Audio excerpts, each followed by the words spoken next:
acting Minister of Foreign Affairs in the Taliban caretaker government, Maulvi Amir Khan Muttaqi, hosted a delegation of political ambassadors in Kabul on Thursday. Muttaqi hosted the ambassadors and political representatives at the Ministry of Foreign Affairs, where he is welcomed by the Deputy Minister, Mr. Mullah Barda Akhund. Now, according to reports, the guest list included foreign envoys and representatives of international organizations from China, Pakistan, Russia, Qatar, Turkey, and Turkmenistan. Now, the agenda of this meeting by the Taliban was clear: to project Afghanistan as an independent, sovereign, and functioning nation under the Taliban, at a time when Pakistan and China's growing influence in Afghanistan have grabbed the headlines. Muttaqi spoke on a number of other issues, including the Doha Agreement. Both the US and the Taliban have been accusing each other of violating the terms of the agreement. The Doha Agreement not only paved the way for the safe withdrawal of foreign forces from Afghanistan, rather it also opened a new chapter of positive relations between the Islamic Emirate of Afghanistan and the international community. We believe that the complete implementation of the Doha Agreement can iron out obstacles blocking relations between us and the United States of America.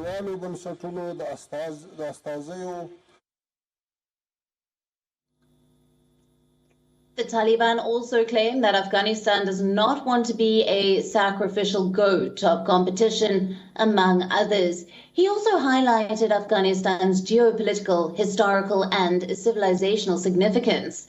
Muttaqi also assured the foreign delegates that the Taliban would protect the economic projects currently underway in Afghanistan. The Islamic Emirate will use all tools at its disposal to play a beneficial role in regional economic cooperation.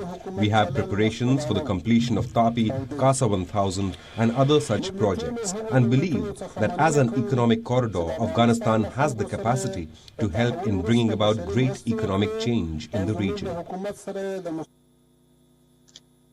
But what was missing in Muttaqi's speech were issues that concern the average Afghan: women's education and women's rights, hunger crisis, the looming economic catastrophe, public executions. The Taliban's foreign minister conveniently failed to address such grave issues. But the Taliban's attempts to paint themselves as a functioning and fair government have failed to convince even their well-wishers. Qatar, which facilitated the talks between the Taliban and the US, has now warned the hardline Islamist rulers in Kabul against taking regressive steps. Just regarding the recent actions that we have seen, unfortunately, in Afghanistan, it has been very disappointing steps to see some steps being taken backward. We need to keep engaging and urging them not to take such an action, and we've been also trying to demonstrate for Taliban as Muslim country how Muslim countries can conduct their laws, how they can deal with the women issues.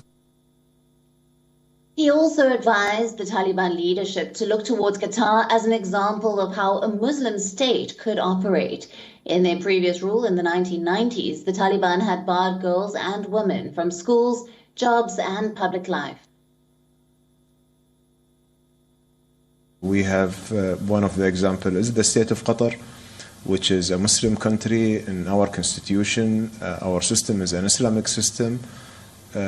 While we have women outnumbering men in workforces in government and the higher education. So it's very important for the Muslim countries to show good examples for Taliban in order to avoid any mistreatment for the women or misusing of Sharia law. The Taliban's actions have once again been contrary to their words when it comes to friendly relations with neighbors. This after reports emerged that the Taliban is amassing troops along the Tajik border.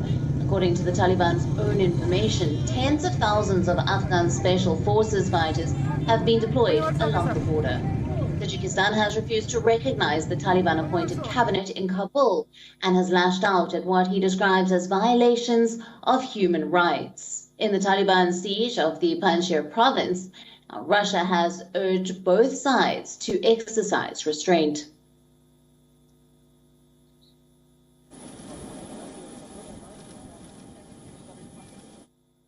We are now available in your country. Download the app now. Get all the news on the move.